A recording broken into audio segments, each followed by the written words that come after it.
We need to do the clapping sound.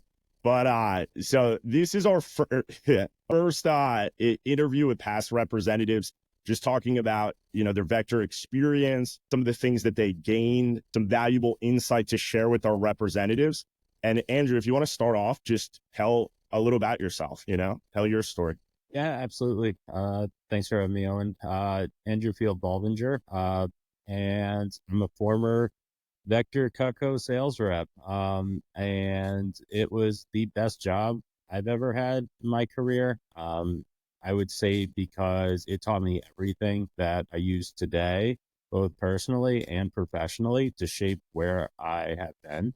So just to start off, thank you for having me here and giving me the opportunity to talk about this, because I love to talk about my experience with Vector. It's really a job that really, I feel like, gave me a foundation for my success. So I'm ecstatic to talk about how this can help out you and your future reps and all that jazz. That being said, I'm just a kid from Northern Jersey. I went to school in Miami, Ohio for undergrad, and I sold while I was in school. I sold while I was doing the summers here. Made more money than any college kid should do have in their pockets. But yeah, I mean, this really paved the way for me in so many different ways. So yeah, I'm happy to start talking about, I guess, what direction you really want to go in. You said you could chop this up.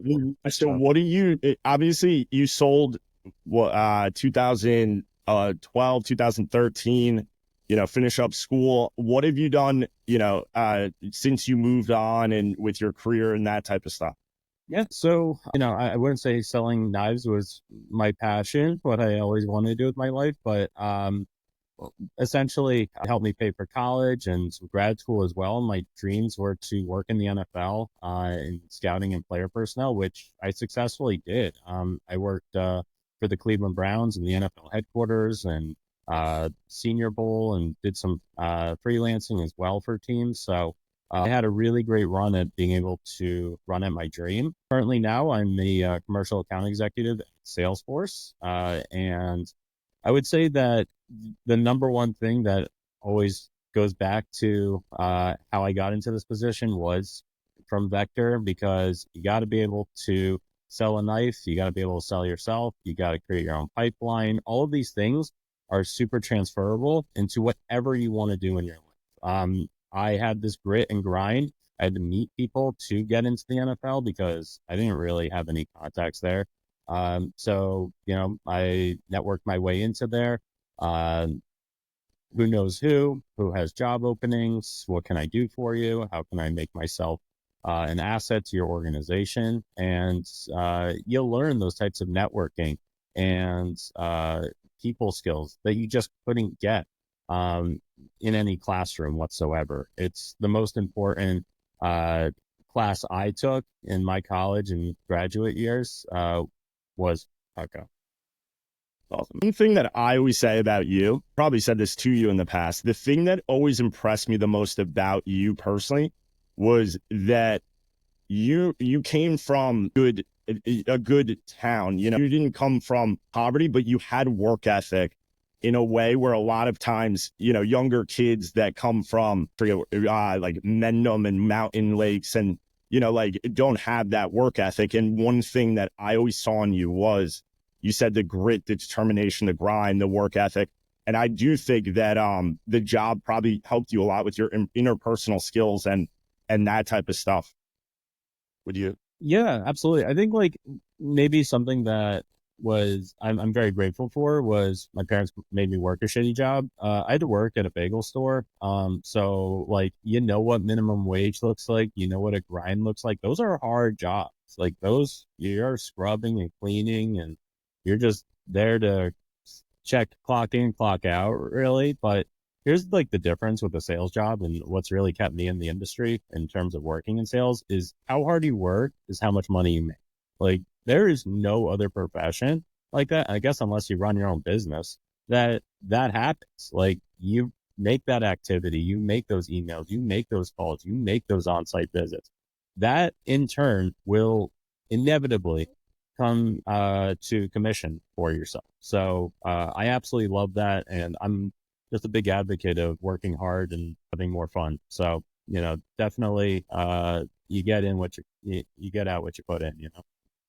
And one little thing I would add to that is one great thing about sales is you can always get better. And so it's like, even if you start slow and you don't have those skills, you can get better and your results will get better. And in turn, your commission will get better. And so many of those skills translate to so many different areas of your life. You know what I mean? Yeah, absolutely. I mean, the one thing I always encourage people to do is just like fail, like start falling on your face, make those cold calls. Your first 50 cold calls are gonna suck, but your first 10, they're gonna be bad, but they're not gonna be as bad as your next 10 after that. So after you've already cranked out 20, 25, like how bad can it be? I got people who hung up on me. Maybe that happened, and that's okay. You just go on to the next one. It's a numbers game. It's at bats, and once you start putting in the like frame that if you do the math too, if I have to make 50 dials and I'm getting 2 meetings for every 50 dials that I'm making, that's great. I know what it takes to get 4 meetings. I know what it takes to get 6 meetings. And then you can fill up your calendar because it's just a numbers game. That's all it is. I love that. Obviously, you started with us as a student. I guess a few questions before kind of get your vector story started. So did you have any type of, I know you said like the deli, what other experience did you have in working? What were your initial thoughts about the job? Why did you decide to try it? What were some of those things in terms of you getting started with us? Yeah, so I mean, I worked in a deli bagel store in high school, and I didn't get an internship my freshman year, going into sophomore year. And my mom's like, "Well, you better, put the apron back on or find something else because you got to do something this summer." And I don't know. I had a friend who I played football with who Mike? I kind of he said, "Hey, I'm doing this Cutco thing. Have some referral, the whole thing." So that's how I imagine most people get into here is they get referred by someone. So met Rob, felt like it clicked. I was like, well, it beats probably being behind the counter. So let's do this. And I took it in full stride. I heard how much money you can make and wanted to ride this out and see what I could do. And, lo and behold, I put in the work. I made those dials. I took it very seriously. And, the rest is kind of history with that. Do you remember how much you sold? Yeah, I think I sold 70,000 in my Right around there, yeah. first. And you want to know the crazy thing is, since then, the prices have probably gone up like 50 to 60%. So your 70 is like 100 today. And that was you really just basically 6 months of your time as a college student, which is pretty cool. Is there anything specific that like stands out to you on how you grew or how the job impacted you? Yeah, absolutely. I would say when I came in to Vector, I was pretty introverted, pretty shy. And I would say after about 2 years of doing this, heck, 1 year, one summer, just my shell broke. Have no problem talking to strangers, being a self-advocate for myself, getting what I want. I think those are things that this job can really do for people. And like, while you sometimes still have those reservations, it at least gives you the ability to have this self-confidence to be able to go into a room, ask, what you're looking for and get it. Helps out with uh, social stuff, dating, meeting friends, getting opportunities and careers. It's opened doors for me that I think it really changed me within, 2.5 months of just grinding this out. Quick, funny story that just popped in my head. I definitely brought hundreds of people field training. You're the only one that when we left the field training, I was like, hey, give me some feedback. And instead of like, oh, these are the things I'm going to implement, you were like, oh, and you should get better at this, this, this. I was like, that's so funny, but that's so Andrew. I don't know if you remember that. But That's so so good. in terms of like a vector on a resume, how have the recruiters, the people you sat down for interviews, how did they respond? Was their perspective on it? Yeah, absolutely. I definitely got my first tech sales job because of Vector. I was looking for some sort of BDR SDR role where I can just get in and start my sales career. And one of the hiring managers was like, "Wow, that's a lot of Cutco you sold." I was like, "Yeah, you know the knife game?" And she's like, "Yeah, I did it throughout my entire college career." So we started talking all about that, and like she told me too, candidly, this is like maybe 5.5 years later after we we're well into the company. Like she's like, "Yeah, you were an instant hire." The moment I saw that success there, if you can succeed selling Cutco knives, you could sell anything. And I really believe that too. I think that is 100% true. This job will prepare you for any sales job you ever can imagine, or any job really. It's all transferable, as I stated earlier.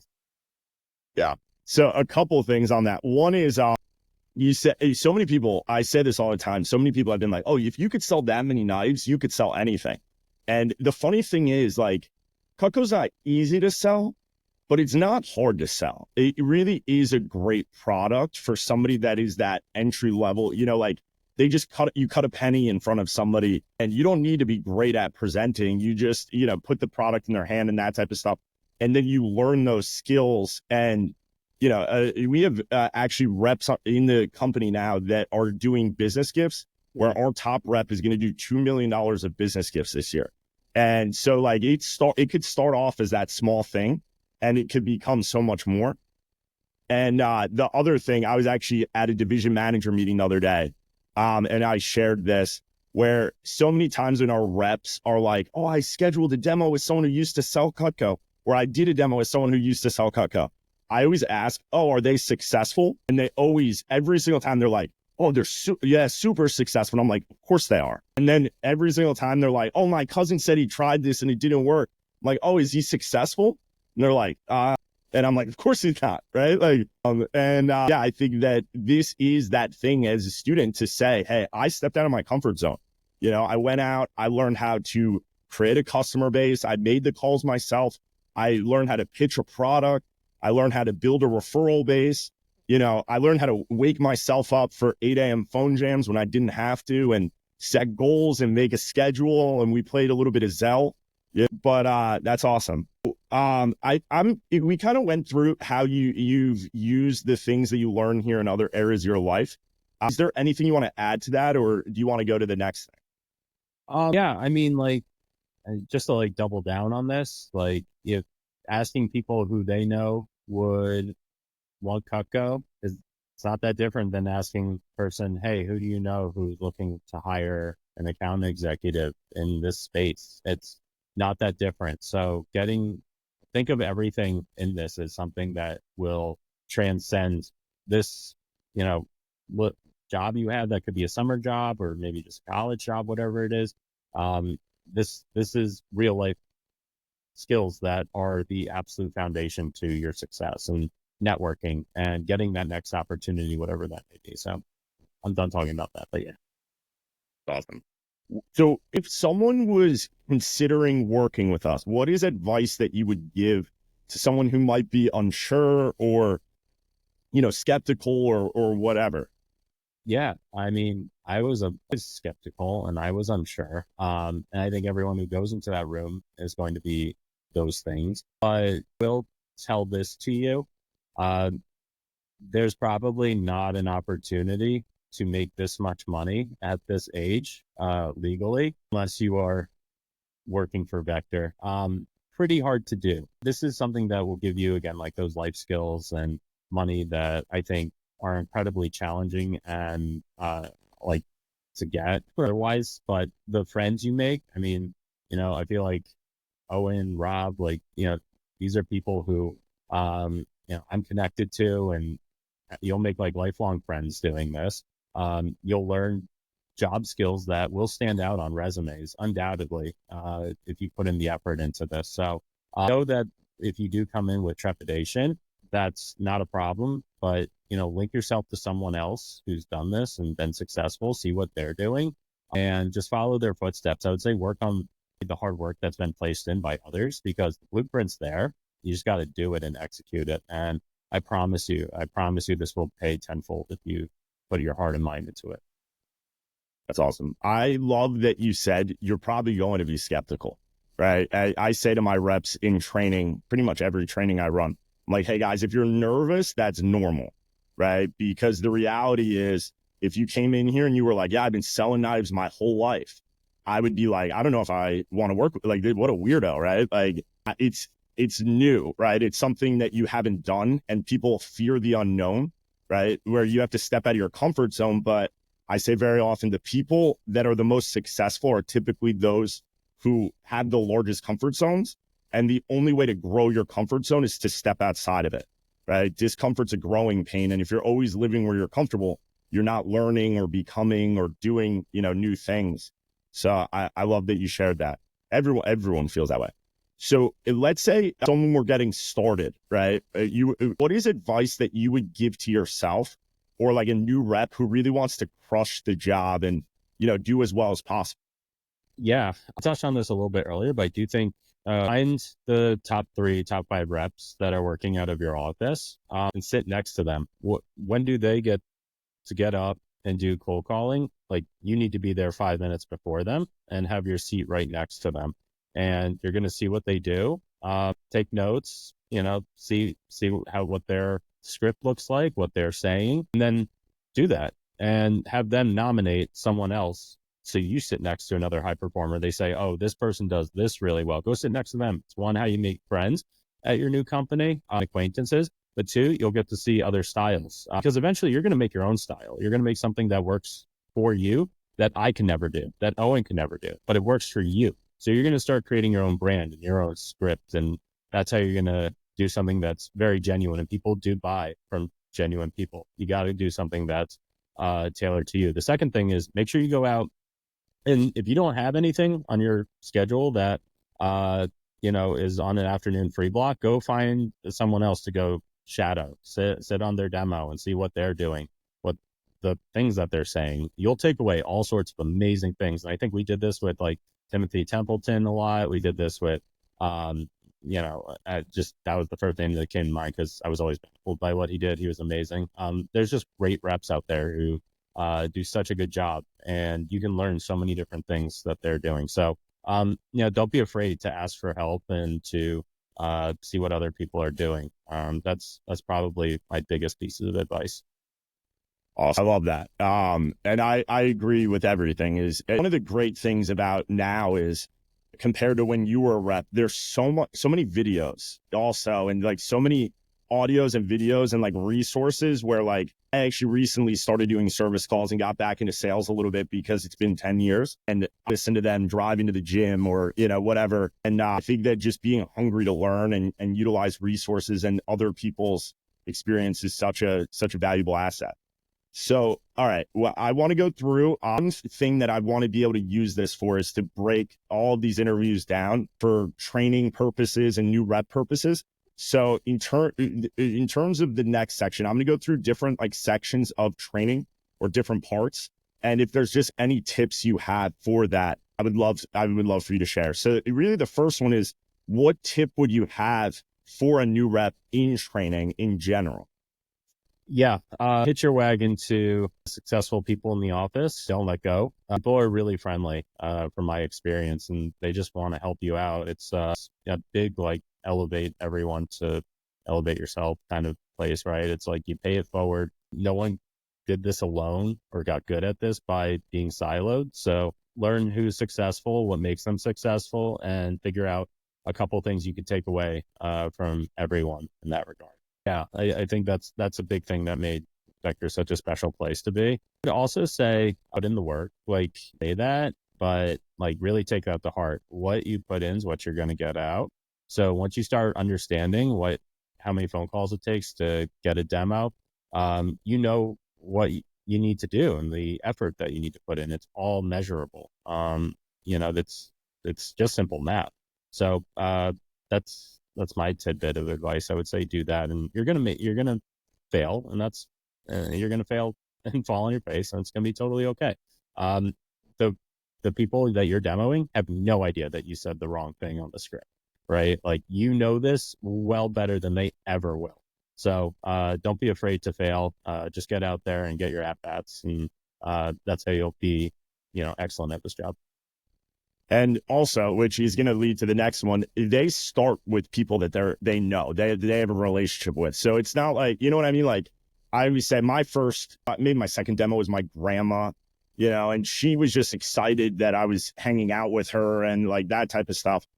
So that's one of those things that really does ease that transition in terms of someone getting started. But what tips would you have for someone in training in terms of like building their names list, like their initial list of people that they're going to reach out to see if they could get some practice appointments in? Yeah, totally. My mom was my hardest critic, by the way, when I did a demo. So I don't know. Sometimes it could be challenging to work with people. But I will say, get to know the person who you're sitting with. Like they're a person too. Where do their kids go to school? Where do they go to summer camp? What churches or temples or organizations do they belong to? And you'll start to, once you become genuinely inquisitive about the people and what they do and who they're friends with, you're going to be able to make some sort of connection. I promise you, within a month or 2 months of being able to work in the same circle. Oh, Mrs. Jones also goes to that church. That's amazing. Do you happen to know Mrs. Smith as well? You do. That's great. Like, and you'll start putting together like a spider web of who knows who. And that familiarity will really start giving you a lot of, I would say, just credentials to be there and be able to talk about who you've helped in the past. And just name dropping super important. Once you start telling people who you've serviced as well, that they're probably going to be a little bit more open and receptive to giving you names of people that they can also refer you to. Because if you knew Mrs. Smith likes to cook, who else in that kindergarten class that your kid goes to also like makes the best apple strudels? Like who brings the best desserts? Like great, they probably like to cook too and would be down to help you out and see what tools are in your tool belt for better blackboards. Do you remember when you started, how many people do you think that you presented to before you went to their referrals? Like how many people that you had a connection with? Obviously, it was a long time ago. Yeah, I think it was, I ran out around 7 or 8, I think, before like that. I think those were really the first like people who I was like familiar with, who were my doorway to entry per se without a referral. And then from there, I was pretty good about being able to build out like who, like, I know you're part of this country club. Who else, member there who also really likes to cook or, things like that. Who has kids? Like these are the type of personas that really could benefit from having a visit by you. So, yeah. Awesome. Yeah, I feel like those are great referral tips. So I guess the next one would be, is there any advice you have for a rep, like their initial like first weekend or during their fast start to set themselves up for success? Yeah, absolutely. I think again, like be brave and bold and go after this as hard as you can, because I think the most like fundamental uh days being a vector will be your first month for sure. So go in, treat it like a real job, like this is your career. Um, and it will pay out in dividends. That's what I would say. I would say, make sure you're getting to know who's successful, what makes them successful, and what you can learn from them. Don't be afraid to, stray from the script a little bit. That's totally okay. It's there. It's like the blueprint. But it's not the Bible and be all end all of how to do this job. But it's there for when you need it. I would also say that uh, I think lean on your manager a lot. Like they want your success more than you. Like that Owen or whoever your respective manager is like has your back, and they'll do whatever it takes to make sure you're hitting the goals and keep you accountable too. So like, I don't know what that amount is that's going to be so important to you that gets you to whatever you need. Like, Owen, work with your manager on that and say, this is how much I would like to be making and what do I need to do to get there? And they'll work with you on that. So lean into that as well. I love that. I say so I'm a big quote person. My favorite quote though is that it's impossible not to live a life of wealth while living a life empowering others to become wealthy. And the thing that I love the most about my job is that me getting my reps paid is how I get myself paid, right? So I love that you talked about that. We do, yeah. We want everyone to be successful. That's how the team is successful. Are there any tips you would give for a rep who's going to be making their first phone calls to set up their first appointments? Yeah. I would say the other person on the line has zero trepidation and fear like you probably have when you're picking up your phone and making your first few dials. So just know it's another person at the end of the line, and they may say yes, they may say no, they may say maybe. And that's totally fine. You're gonna find someone who says yes. Like, it's a numbers game. Someone's gonna resonate with what you're saying. I would also say match tone a lot. If someone's like very excited to hear from you, be like, "Oh, hey, I didn't know you're calling." Like, yeah, I'm sorry I got to you so late, but like, just want to see when we can get a time on the books to go have this. Or if someone's like, a little more melancholy or drawn out and saying, "Who is this?" You match that, and I think it's an energy thing on the phone. So match your match the person. Don't be overzealous if the person on the line's not overzealous, and vice versa. So, I think tone setting's really important because they can't see you. They don't know what you look like when you're making a cold call. So the first thing that will resonate with them is how you're approaching the phone call. So, that's important. And just know you're going to have really bad calls, and you're going to have really awesome calls as well that inevitably your manager is going to be highlighting. So, there's ups and downs, and that's part of the job, but that's what makes the job so exciting, in my opinion. I agree. And it also alleviates some of that initial pressure because of the relationships at first. I always say I was terrified my first phone call, and then my grandma answered, and she was just so excited that I called her. And I realized, one, maybe I should call my grandma more, and two, maybe I don't need to be such a wit. You know what I mean? Like, so it's their first, couple weeks. It's not cold calls, and then even past that, it's friend of a friend, or that they built a relationship with, which I think is a little easier, especially for that person that's getting a foundation in sales. And I love that you said put another person on the other side of the phone, right? Like, they're human also.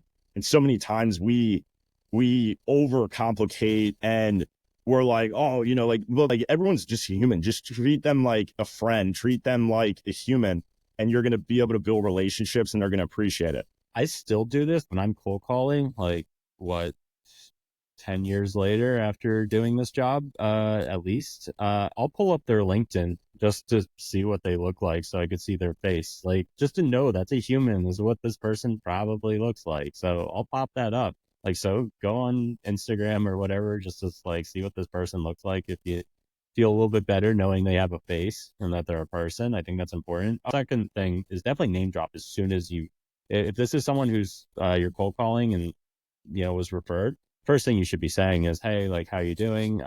Did Mrs. Jones ever give you a heads up that I'd be calling?" It's a way to let their guard down, like, know who you are, that you were referred to them, so it doesn't feel as I would say cold and intimidating, because that's how you got the introduction. So I would definitely name drop whenever it's possible. Yeah, you could also name drop other people. Like, this person said that you might be nice enough, blah, blah, blah. I've actually sat down with blah, blah, blah, blah, blah, blah, blah, blah, blah. Right. And that obviously makes them more, comfortable, creates that social proof. Awesome. So last kind of like tip area is, do you have any tips for reps in closing, creating sales, closing on orders? Yeah, absolutely. Your first wins are your most important wins. You need something that's just momentum carrying, get the ball rolling. So, I know there's a guy in the office who just had a $7,000 week, and, that was awesome for him or her. That's great. Like, and you'll get there too. But really, your $200 sale that you just had on your third outing is like just as important as a $7,000 win, because you will get there.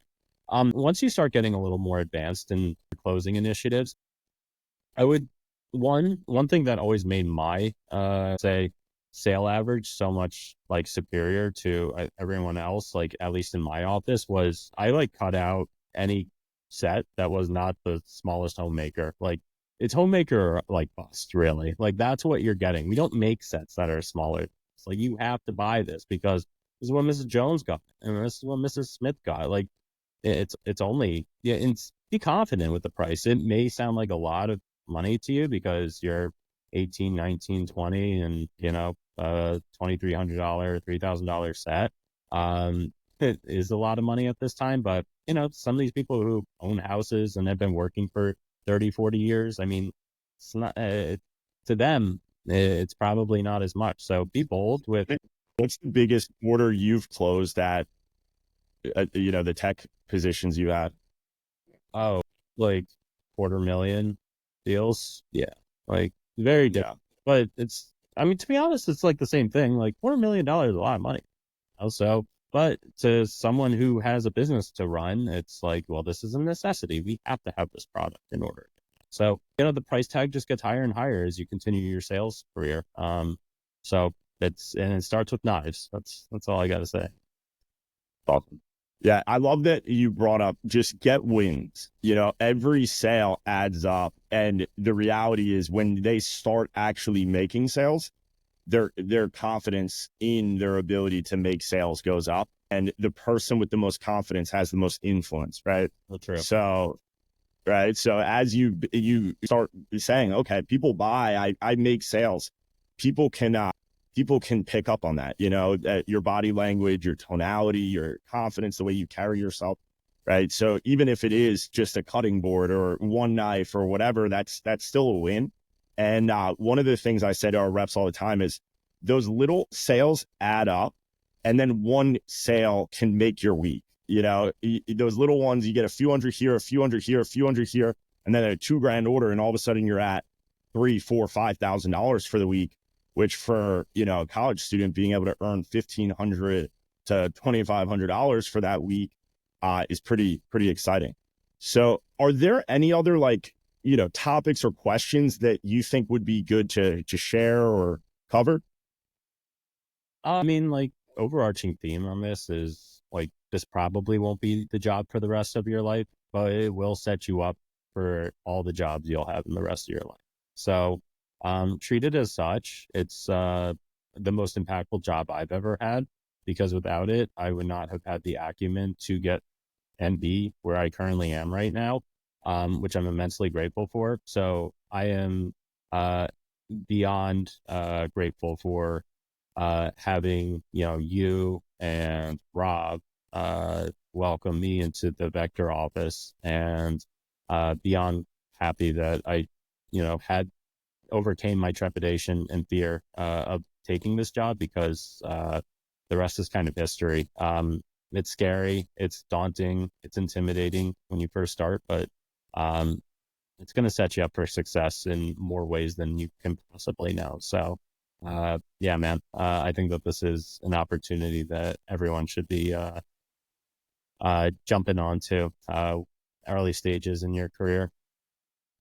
Awesome. Dude, I appreciate your time so much. I am going to stop the recording. I appreciate you, dude. The speed at which you responded, just how easy it was to set this up. I wasn't even going to start doing these until next week. But you were like, how about Friday? And I was like, dude, Andrew's the man. I would love to get like dinner or beer or something at some point and just catch up and shoot the shit. So yeah, dude, I saw in your signature, you're in Paramus. Is that where you're located? yeah. All right. Yeah, next week I'm in town. My wife, we're gonna be with her parents for Rosh Hashanah on Thursday, but Friday, I don't think we have any plans, so maybe go grab a beer or I would something. love, where's your wife from? He's from Upper Saddle River. Well, that's a good area to be from. And that is what, 12 minutes from, we're right, my office right now is right on Route 17 in Paramus. Dude, I'll come on over. I'll go. Okay. I I'll would love maybe that. order some cold calls. I would love to make a cold call. All right. Then, yeah, I'm going to put, I'll put us like dinner and we'll just figure out the plans as it gets closer. Yeah, let's do that. Obviously, I have my number, so yeah, let's try to get something in the books for next Friday. That would be awesome, dude. I'll see if V can come. Let's make this a whole reunion. Get Rob. Well, Rob's all the way down in like Philly. I don't know if you realize this, but Rob is now an Eagles fan. And Bullshit, isn't it? Dude, yeah. Like, he talks like, the about fact the that Jets is like a shit organization. I'm like, dude, you were a Jet fan my entire life. he was a Mets.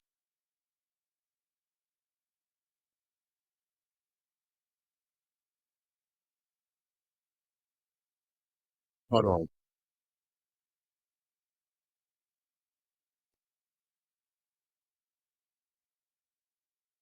he's in full denial of his prior sport fandom, and it's not right.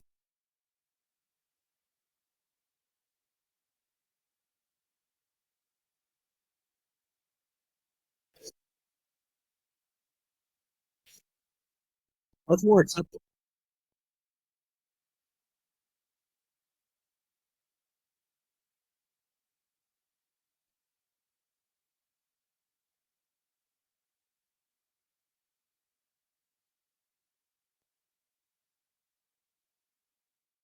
Let's do it, dude. All right, awesome. I'm glad I could do this. I sincerely love it. So this is dope, and yeah, bro. Very excited to catch up. Yeah. Have a great weekend.